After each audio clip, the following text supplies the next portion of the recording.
Hello, bienvenue en ce jeudi. Je t'invite immédiatement dans ma chambre, allez viens.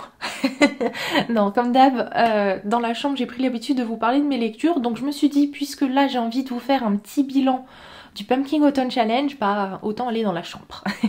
Parce que oui, mon Pumpkin Autumn Challenge de cette année 2021, il est bientôt terminé. Je m'étais fait une pile à lire cette année de 14 livres, j'en ai lu 10 et bon, il y a eu 2 abandons. Alors je vous avais parlé de la Dupree de Guenièvre dans un précédent vlog et lundi j'ai aussi choisi d'abandonner La Faucheuse. Désolée pour les fans, je sais qu'il y en a beaucoup, que les gens sont vraiment dithyrambiques sur ce livre. Malheureusement, moi c'est un petit peu coincé. L'univers est vraiment intéressant. En gros, c'est nous, notre humanité, mais on ne meurt plus. Du coup, de temps en temps, il y a quelques humains qui sont choisis pour devenir des faucheurs. Et dans ce livre, on en suit deux, enfin on suit 2 apprentis faucheurs.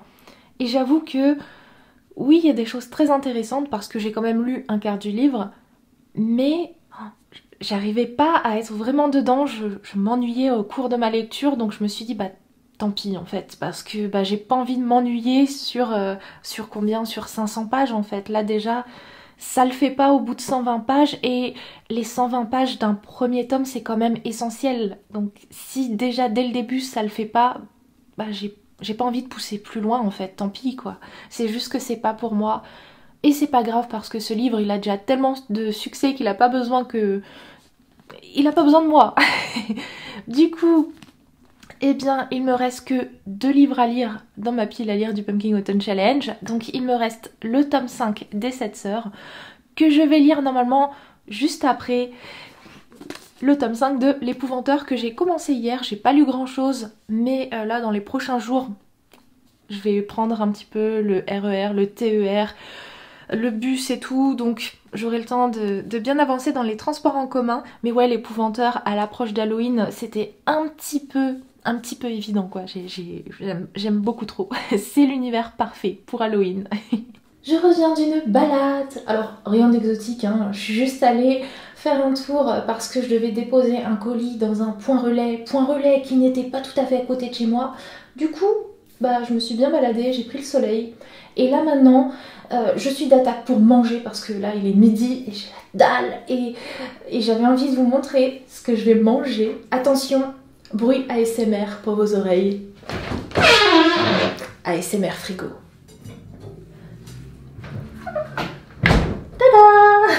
Donc c'est une part de tarte butternut et fromage de chèvre. C'est une recette que j'ai trouvée sur YouTube il y a quelques années et que j'arrête pas de refaire à chaque automne parce que j'adore ça, c'est trop bon.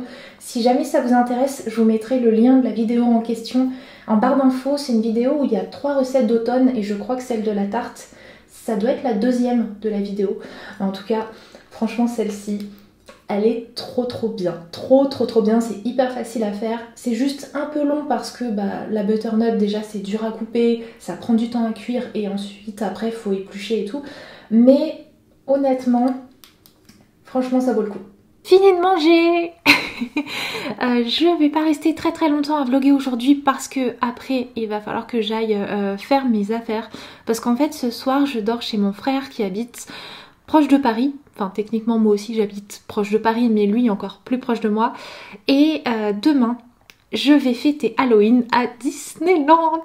J'ai trop hâte, ça va être trop bien. C'est vraiment mon petit rituel de chaque année d'aller fêter Halloween à Disneyland. C'est ma saison préférée à Disneyland. Je trouve que le parc est trop bien décoré. Donc je vous filmerai tout ça. Pas sûr que à Disneyland je fasse de face cam, je pense pas, hein. Mais au moins je vous filmerai l'ambiance et puis les petites citrouilles partout pour que vous en profitiez un petit peu avec moi.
Et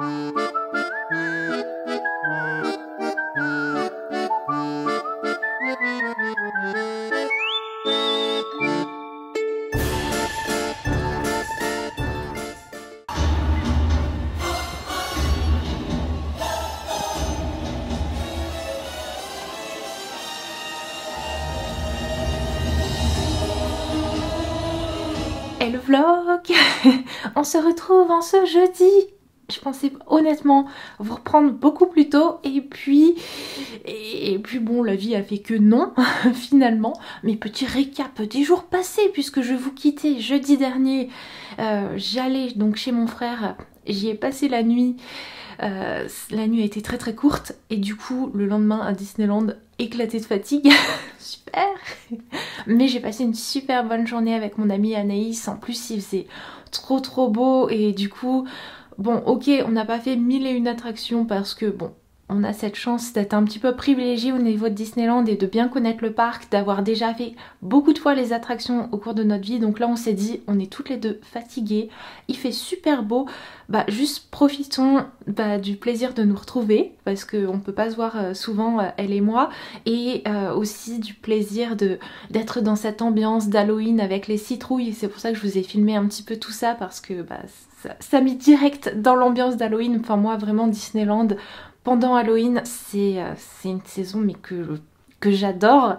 Et que vous dire, à Disneyland, j'ai été sage. À la base, je pensais peut-être m'acheter un petit peu de déco de Noël parce que à Disneyland, ils commencent à mettre leur décoration de Noël aux alentours de fin août. Mais j'ai pas trouvé exactement ce que je voulais. Je crois que ce que je voulais, ils ne le font plus, donc tant pis. Par contre, j'ai acheté un truc qui n'est pas pour moi, c'est pour le Noël d'Anaïs. Et vu qu'elle était là, je sais direct qu'elle voulait ce truc, donc je sais que je vais pas me planter. Et oui, du coup, elle va être un petit peu spoilée, mais c'est pas grave, hein. Un petit peu beaucoup spoilée. Tant pis, hein, voilà, j'ai envie de vous dire, vaut mieux qu'elle soit spoilée et qu'elle ait vraiment quelque chose qui lui plaise plutôt que je lui achète un truc que quelqu'un d'autre lui achète aussi, ou que je me plante. Donc je vous montrerai. Du coup je lui ai pris donc ce petit sweat de la collection Spirit Jersey. Donc il est comme ceci sur le devant avec le Mickey Joyeux Noël, le bas qui fait un petit peu tartan écossais, et dans le dos, oups, pas évident parce qu'il est oversize donc ça tient pas bien à l'écran, mais dans le dos en gros il est comme ça. Voilà, ça reprend de la déco de Noël. Et j'aime beaucoup, j'aime vraiment beaucoup, je suis contente d'avoir pu lui trouver parce que c'est vrai que Noël approche, donc je pense déjà aux cadeaux de Noël pour mes proches parce que là va falloir vraiment s'y mettre sérieusement. Sinon le lendemain, le samedi, je suis allée à la médiathèque parce que j'avais reçu un mail pour me dire qu'une de mes réservations était disponible et la résa en question c'était le tome 3 de la saga Dans les yeux de Lia de Cunha, je sais pas si ça se dit comme ça, et Carbone. Et je suis super contente parce que en fait c'est une trilogie, donc il y a 3 tomes de bande dessinée autour de cette histoire. Et donc là c'était la fin, voilà le dernier tome, celui où on a la révélation finale. Donc j'avais très hâte de me plonger dedans, de savoir ce qui se cachait derrière tout ça. Donc si vous connaissez pas Dans les yeux de Lia, c'est l'histoire de Lia qui, alors qu'elle était assez jeune, bien qu'elle le soit toujours d'ailleurs, elle s'est fait renverser par une voiture qui l'a laissée pour morte, et elle depuis elle est en fauteuil roulant.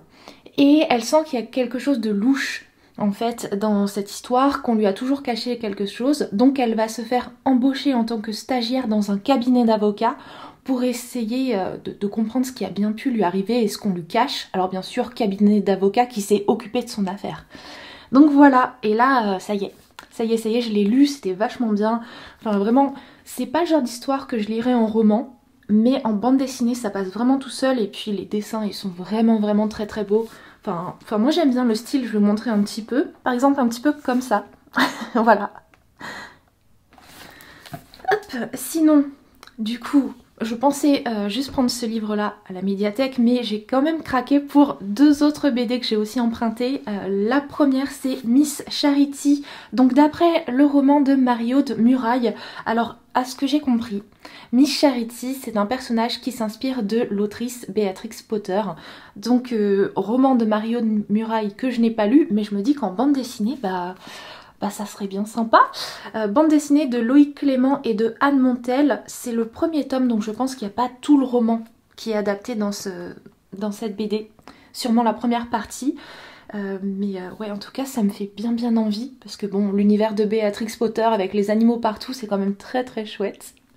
Et j'ai également emprunté une autre bande dessinée qui est assez épaisse. Celle-là, elle fait quasiment 300 pages. C'est Tant pis pour l'amour ou Comment j'ai survécu à un manipulateur de Sophie Lambda, parce que cette bande dessinée, ça fait très longtemps que je la vois vraiment partout.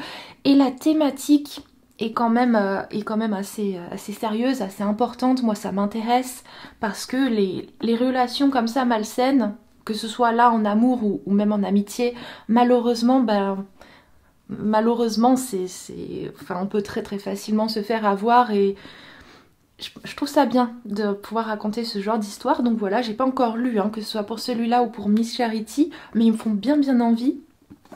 Et sinon, puisqu'on est dans les livres, au niveau des lectures, j'ai terminé le tome 5 de l'Épouvanteur, qui était vraiment très bien.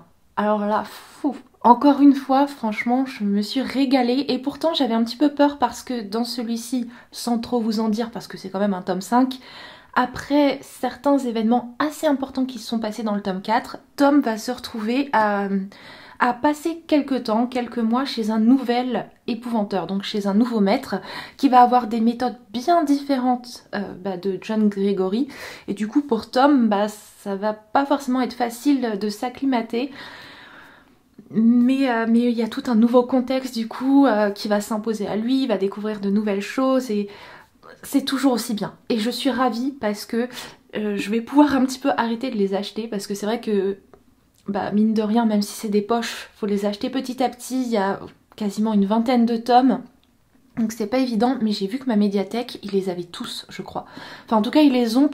Je suis assez tranquille pour un bon moment, donc à mon avis les prochains tomes je vais pouvoir les lire beaucoup plus rapidement, parce que ils seront tout simplement à la médiathèque. Enfin à part si quelqu'un les emprunte avant moi, mais normalement c'est bon, je devrais pouvoir les lire vite. Et tant mieux, parce que j'ai hâte de lire la suite. Là, à chaque fois que j'en termine un tome de cette saga, j'ai hâte de voir ce qui va se passer dans le prochain. Et du coup là, ça y est, je me suis plongée dans le dernier livre de ma pile à lire du Pumpkin Autumn Challenge. Et oui, déjà. Donc le tome 5 lui aussi de la saga des 7 sœurs. Alors honnêtement, hier j'ai lu 64 pages sur un roman qui en fait 864. Ouais, il me reste encore 800 pages à lire. Donc autant vous dire que j'ai rien lu du tout.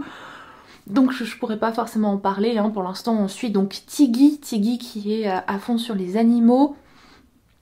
Mais Tiggy qui voilà, s'est pas encore intéressé à ses origines, donc pour l'instant j'en sais vraiment pas plus. J'étais en train de manger et ça a sonné à la porte, donc ce midi. Et colis. Donc du coup on va ouvrir ça ensemble. Enfin, je vais vous montrer du coup ce qu'il y a dedans. Regardez, il est trop beau. Je suis tellement contente, mais tellement. Oh là là, avec l'inscription à l'intérieur. Oh là là, il est beau. Vous avez les reflets parce que j'ai les fenêtres à côté, mais je suis tellement ravie parce que ça peut vous paraître tout bête, mais j'ai aucun mug d'automne et d'ailleurs aucun mug d'hiver. Enfin, j'ai pas de mug de saison, j'ai que des mugs principalement Disney. Et oh là, c'est mon premier mug de l'automne. Oh, il est trop beau. Et trop bien, il y avait un petit sticker avec. On passe au deuxième colis. Ça, je sais de qui ça vient, mais je ne sais pas ce qu'il y a dedans exactement, parce que c'est une box livresque. C'est la box livresque, le petit colis. Ils m'ont proposé il y a quelques temps de recevoir une de leurs box, et j'ai jamais en fait eu de box livresque, donc ça m'a trop tentée. Je voulais trop essayer, voir ce que ça allait donner. Donc c'est pas du tout un partenariat rémunéré, ils m'envoient juste la box et moi je la découvre et j'ai trop hâte. Donc si vous ne connaissez pas, le petit colis, c'est une box livresque qui vous permet de recevoir donc une box, soit de façon ponctuelle, soit via un abonnement, c'est vous qui choisissez. Et vous choisissez également si jamais vous avez envie de recevoir un livre grand format par mois ou 2 livres au format poche. Moi j'ai choisi un livre au grand format, mais je me dis que j'aurais peut-être mieux fait de choisir les poches, parce que comme ça j'aurais eu 2 livres. Ah, le choix était difficile. Mais bon, en tout cas, je vais voir tout ça avec vous. Normalement, c'est un livre qui correspond à mes goûts parce que, en fait, sur le site avant de recevoir votre box, je vous mettrai le lien pour que si vous avez envie de voir ça en barre d'infos. Vous allez renseigner en fait les livres que vous avez lus. Donc comme ça, normalement, ils savent à peu près ce que vous aimez, ce que vous avez déjà lu. Donc bon, regardez l'intérieur. C'est trop beau déjà. Rien que l'intérieur du carton. Trop chouette. Pour commencer, et ça tombe bien que ça soit bientôt Halloween, puisque nous avons des petits bonbons aux fruits. Oh, en plus, c'est vegan. Trop bien. Oh my god, je suis amoureuse de ce marque-page. Oh, de qui ça vient? Ça vient de Anei Sancha. Oh, c'est trop beau. Oh, j'adore. Oh, il est trop magnifique. Waouh. Un autre marque-page du petit colis avec une citrouille, trop bien lui aussi. On a donc la gazette du petit colis. Trop belle l'illustration. Trop belle. Oh. Et on parlait de la tasse. Kia. Regardez qui c'est qu'on trouve dans la gazette. Et oui, qu'est-ce qu'on a d'autre? On a aussi ce petit... Alors c'est pas un tote bag, mais ce petit sac qu'on referme là comme ça sur les côtés, ça c'est trop pratique.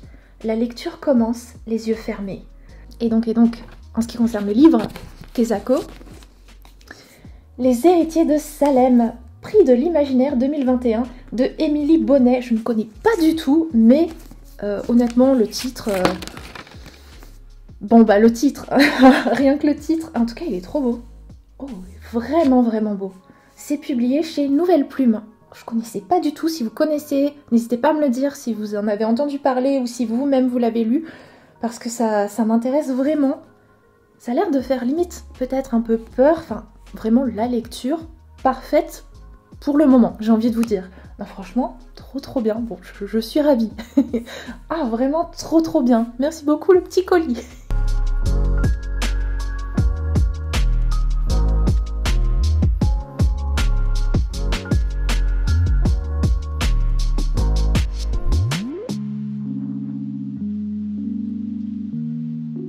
Je suis ready, j'ai sorti les bonbons, prêts à déguster, et j'ai préparé mon petit thé, enfin pour l'instant l'eau est en train de chauffer, donc voilà, la tasse est lavée, j'ai mis dedans le pumpkin chai de thé héritage, voilà, avec la petite citrouille là, c'est trop mignon, et je vais me caler devant la télé parce que ça y est, enfin TF1 a compris que l'après-midi, en ce moment, tout ce que le peuple, enfin juste moi, veut voir la télé, c'est des films, c'est des romances d'automne en fait, c'est des films avec des feuilles d'érable partout, parce que oui, ça existe, hein. Mais bon, voilà, hein, dans une semaine, ils nous mettent déjà les films de Noël, je m'en plains pas, j'adore ça, dans une semaine, là, dès lundi, je serai calée devant la télé à les regarder. Mais honnêtement, les romances d'automne, je les attends à l'écran depuis le mois de septembre. Mais bon, là, ça y est, on va les avoir. Trop bien.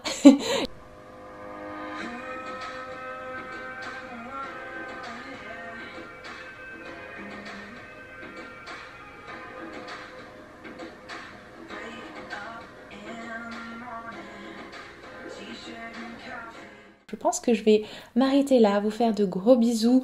Je ne vais pas vlogger plus que ça pendant ce week-end. Ça sera le week-end d'Halloween, mais ça sera aussi le week-end du Z-Event. Je ne sais pas si vous connaissez, mais en gros, c'est le plus gros événement organisé sur le Twitch français. Ça rassemble une 50aine de streamers français qui, le temps d'un week-end, vont être tout le temps en live. Donc, 50 streams allumés, plein de choses à regarder pendant tout le week-end. Je vais faire que ça, honnêtement. Mon week-end d'Halloween, ça va être vraiment que ça. Donc c'est aussi pour ça que je voulais fêter Halloween un petit peu avant cette année, parce que je sais très bien que ce week-end, je vais me transformer en no life.